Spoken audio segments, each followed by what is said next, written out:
2010년 밴쿠버 세계 스포츠 대회.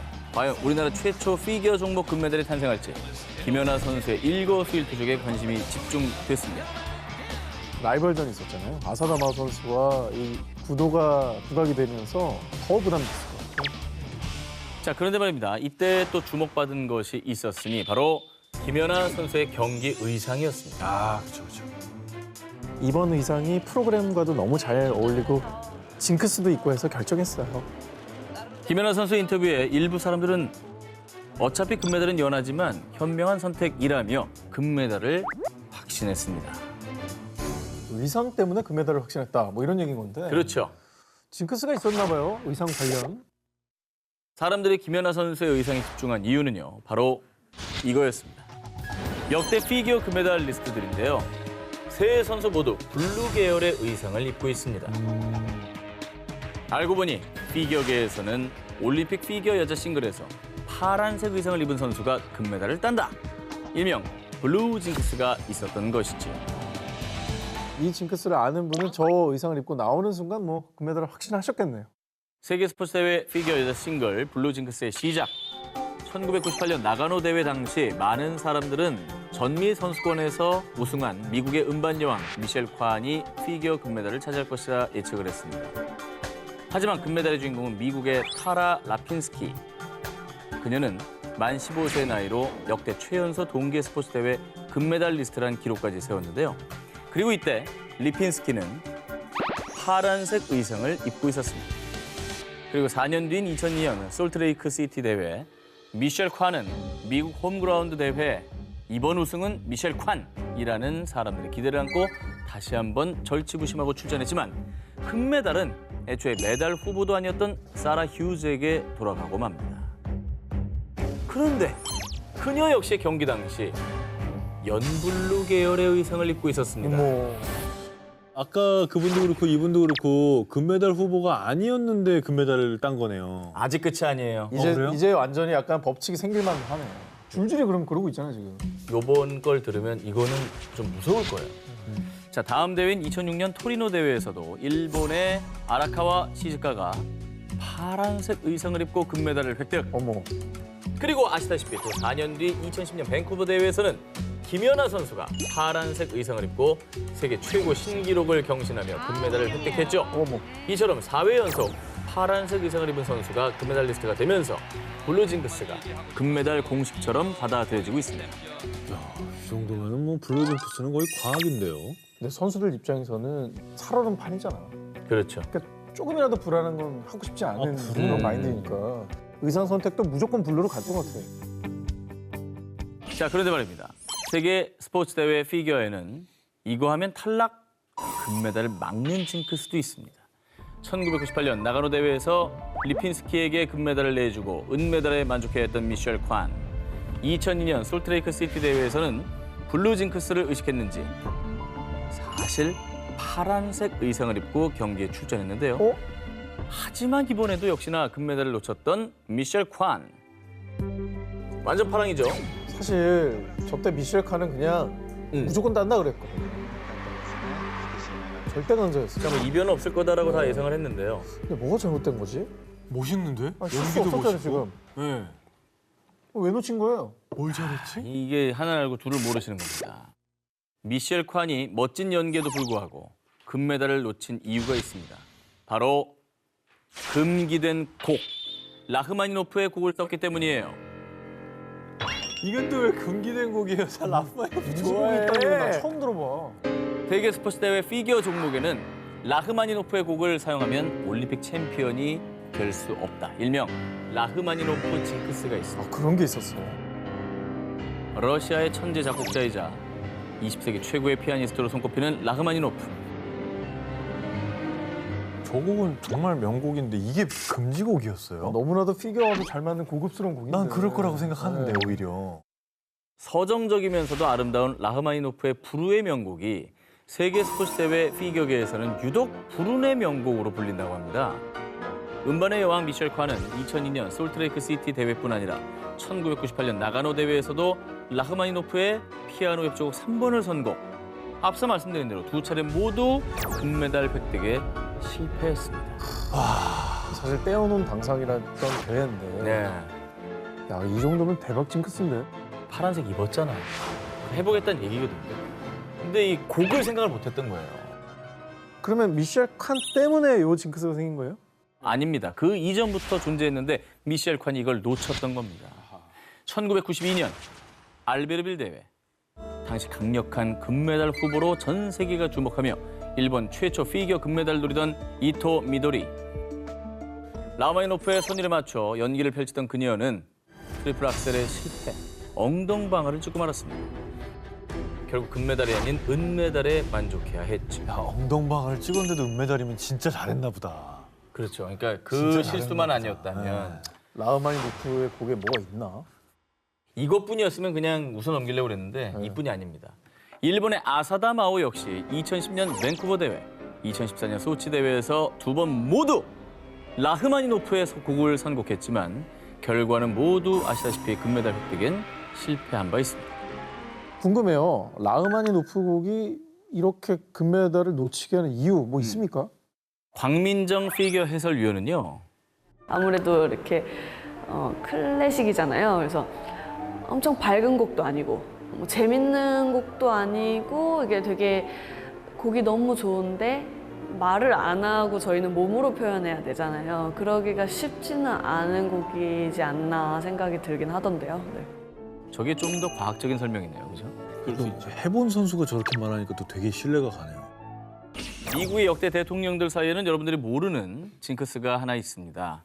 제28대 우드로 윌슨 대통령 때부터 현재 제46대 바이든 대통령까지 약 100년 동안 미국 대통령 자리에 오른 19명 중 단 3명을 제외하고는 모두 이것을 즐겼다고 합니다. 역대 대통령 대부분이 즐겼던 이것은 바로 골프였습니다. 미국에는 미국 대선에서 골프를 즐기는 후보자와 골프를 치지 않는 후보자가 경쟁하면 골프를 즐기는 후보자가 당선된다. 일명 골프 징크스가 있다고 합니다. 야, 아니 이거는 뭐 좀 우연일치라고 봐야 될 것 같은데 그래도 되게 신기하네.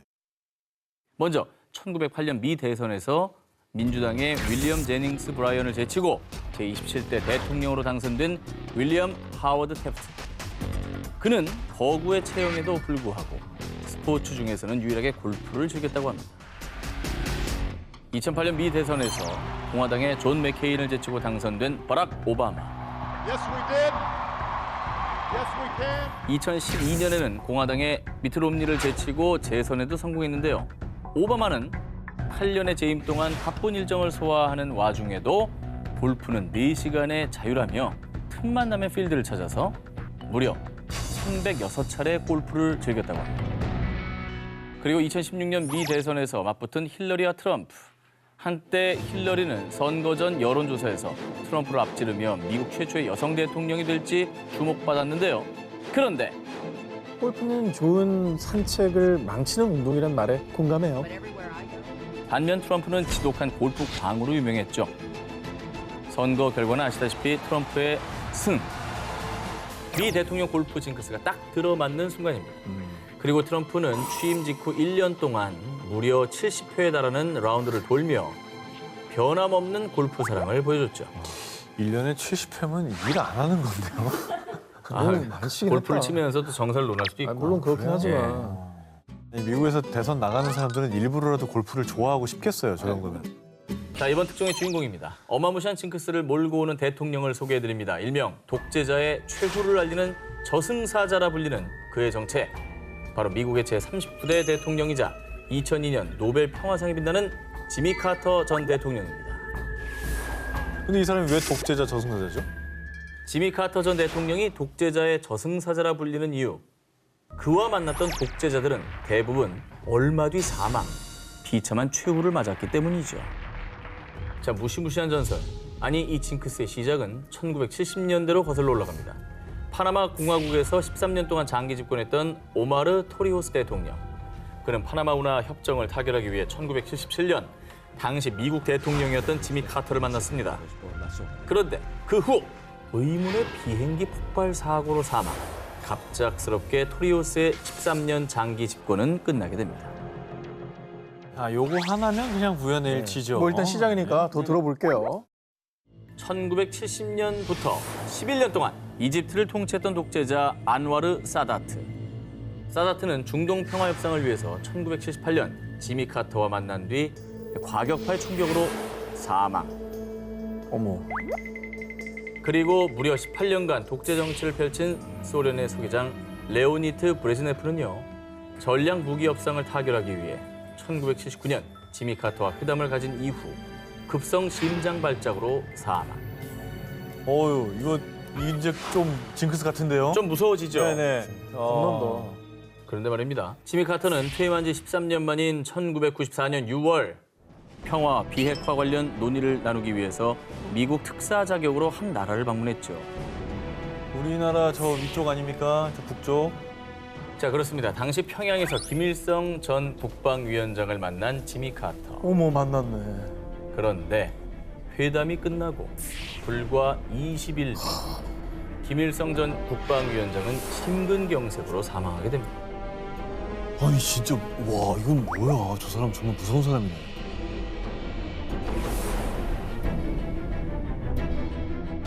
여러분 그거 아십니까? 뜻밖의 징크스 때문에 국방부 장관에게 표창장을 받아마땅한 배우들이 있다고 하는데요. 바로 배우 고현정 씨와 임수정 씨입니다. 국방부 장관한테 표창을 받아요? 그 이유는 선정 누나가 병무청 홍보대사니까요. 뭐 저는 그때는 몰랐는데 지나고 보니까 누나하고 같이 했던 배우들이 정말 군대에 가더라고요. 한때 고현정, 임수정 씨는 함께 연기한 배우들을 군대에 보내버리는 징집 유발자, 입대 브로커 그 자체.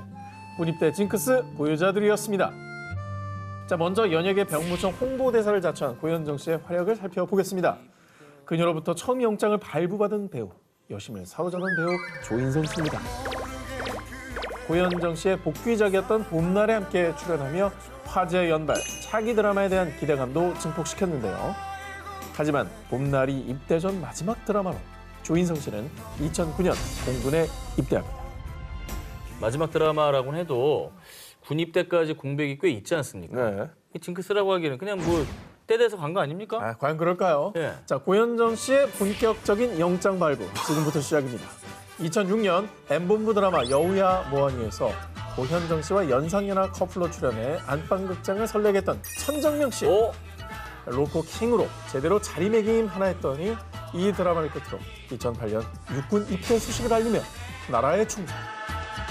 2009년엔 M본부 드라마 선덕여왕에서 고현정 씨의 아들 비담 역으로 큰 인기를 끈 김남길 씨 역시 한창 활발하게 작품 활동을 이어가나 했더니만 다음에 출연 중이던 S본부 드라마 나쁜 남자가 미처 종영도 하기 전에 입소하는 등 고현정 씨는 김남길 씨 말대로 병무청 홍보대사로 열일했습니다. 아니 근데 저 천정명 씨도 그렇고 김남길 씨도 그렇고 막 떠가지고 진짜 여기저기서 정말 많이 찾을 때 다 저렇게 가셨네요. 한창 때네, 그죠? 예. 자, 그리고 또 다른 연예계 징집 유발자 임수정 씨의 활약도 만만치가 않습니다. 2004년 미사 신드롬을 일으켰던 K본부 드라마 미안하다 사랑한다에서 호흡을 맞춘 소지섭 씨는요. 작품이 끝나고 얼마 뒤 입소. 그리고 2009년엔 영원한 심쿵 유발자죠. 영화 전우치에서 임수정 씨와 출연했던 강동원 씨도 다음해 입소했고요. 그리고 2011년엔 임수정 씨와 영화 사랑한다 사랑하지 않는다에 출연했던 현빈 씨가 해병대에 입대. 병무청 홍보대사 임수정 씨를 만나 징크스는 사이언스라는 걸 입증했습니다. 이건 진짜 국방부에서 표창장 줘야겠네. 아, 그럼요. 예.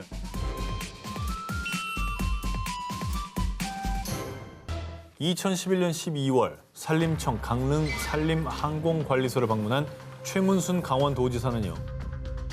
2012년 4월 국회의원 선거가 열리는 만큼 이 징크스를 깨기 위해 산림항공본부와 강원도가 긴밀히 공조해 주시길 바랍니다. 공공연히 저런 말씀을 하셨다는 거예요? 이런 징크스를 정치인이 언급할 정도예요. 당시 최문순 도지사가 당부했던 징크스는 바로 강원도의 대형 산불 징크스입니다. 아, 강원도에서는 공공연하게 알려져 있지만 입 밖으로 꺼내긴 좀 불길한 이 징크스의 시작은 25년 전으로 거슬러 올라갑니다. 1996년 4월 11일 제15대 국회의원 선거를 치르고 얼마 뒤 강원도 고성군 주광면에서 대형 산불 발생. 당시 이 화재로 3,762헥타르, 여의도 면적의 약 13배의 산림이 검은 잿더미로 변했고요. 140여 명이 삶의 터전을 잃고 말았습니다. 그리고 2년 뒤인 1998년 6월 제2회 전국 동시지방선거를 3개월 앞둔 3월 30일 강릉시 사천면에서 대형 산불 발생. 이어서 제16대 국회의원 선거가 있던 2000년 4월에는요. 강원도 고성, 강릉, 삼척 등 5개 지역에서 대규모 산불이 일어나 강원 영동 지역을 검게 물들였습니다. 아이고, 다 이게 선거가 열리는 짝수의 산불이 계속 났네요. 이게 끝이었으면 좋았겠지만 이후에도 2004년 제17대 국회의원 선거, 2006년 제4회 전국 동시지방선거, 2018년 제7회 전국 동시지방선거까지 강원도에서는 선거가 열리는 짝수해 어김없이 대형 산불이 발생했습니다. 건조하고 산불이 잦은 지역이라고 해도 유독 이렇게 선거 있는 짝수에 계속 대형 산불이 난다는 건 좀 이상하긴 해요. 왜냐면 봄은 매년 오잖아요. 근데 강원도 주민분들은 좀 저런 얘기를 막상 들으면 가슴 철렁하실 것 같아요. 이거 뭐 내가 내 인력으로 막을 수 있는 것도 아니고. 그러니까 이게 참 불안하겠다. 그래서 강원도에서는 산불 방지 대책본부를 본격적으로 가동하는 등 대형 산불 방지를 위해 적극적으로 나섰습니다. 징크스로 인한 주민들의 불안과 우려를 좀 불식시키기 위해서라도 이런 방지 장치는 꼭 필요할 것 같아요. 더 조심해서 나쁠 네. 거 없습니다.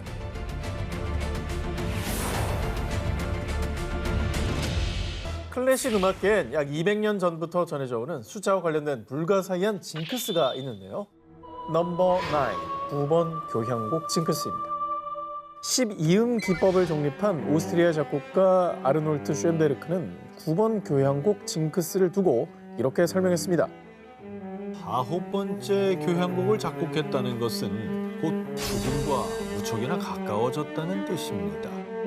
왜 죽음과 가까워졌다는 거예요? 작곡가들이 9곡의 교향곡을 끝으로 세상을 떠난다는 9번 교향곡 징크스. 이 징크스는 불후의 명곡들을 남긴 베토벤으로부터 시작됐는데요. 그는 청력을 잃고 난 후 혼신의 힘으로 작곡한 9번 교향곡 합창을 발표한 뒤 1827년에 10번 교향곡을 완성하지 못한 채 사망했고요. 그리고 베토벤 이후 9번 교향곡 징크스를 맞이한 작곡가는 가곡의 왕 슈베르트입니다. 그는 9번 교향곡 그레이트를 작곡한 뒤 1828년에 세상을 떠나고 말았습니다. 10번 교향곡 이런 건 못 들어본 것 같아요. 그죠? 그러네. 마저 들어보시죠. 체코 음악의 아버지 드보로자크는 5번 교향곡 신세계로부터를 작곡하고 1904년에 사망했는데요. 5번에서 깨졌네요, 그러면. 자, 이게 근데 놀라운 사실이 숨어져 있습니다. 왜요?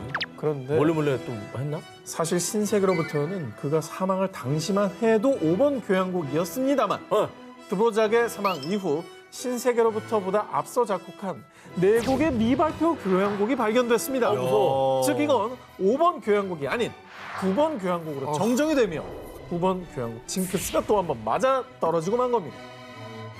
9번째는 만들지 말아야 돼. 너무 많이 만들면 안 되겠네. 그리고 이게 다가 아닙니다. 또 있어요? 후기 낭만주의를 대표하는 구스타프 마을러는 악명 높은 9번 교향곡 징크스를 온몸으로 거부를 했습니다.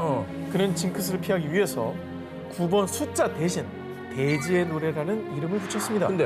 그런데 그만 징크스를 피했다고 생각한 탓인지 다음 교향곡의 제목을 9번 교향곡이라고 붙이고 만 겁니다. 붙이지 마. 10번이라고 그랬어야지. 결국 말러는 이 곡을 작곡한 뒤 1911년에 사망하고 말았습니다. 아니 이름까지 바꿀 정도면 굉장히 의식을 했다는 얘긴데. 그거 성공했잖아요. 잘 피했잖아. 근데 죽음을 피하지 못했네. 방심해서 다음 곡에 굴을 붙인 게 문제가 됐던 거죠. 클래식 음악계에 드리웠던 9번 교향곡 징크스. 하지만 더 많은 작곡가들은 보란 듯이 자신만의 작품 세계를 펼쳐나갔습니다.